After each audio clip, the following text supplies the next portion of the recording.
এইবার পারছে, ঠিক না? এতক্ষণে বুঝতে পারছে শ্রাবণী।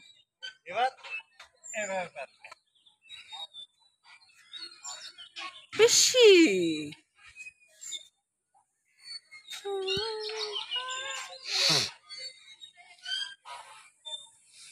ভিডিও করছে, কোমর ব্যথা করছে, কোমর ব্যথা করছে না, কোমর ব্যথা করছে না, না কি ব্যথা করছে? ঠোঁট ঠোঁট শিরশির করছে না গো, না যে তোমার ভিডিও দেখছি, তুই পাখনা, তুই বদমাই সব দেখছি গো। ঠোঁট শিরশির করছে না তোমার? ওই দেখো, এই যে তোমার ভিডিও।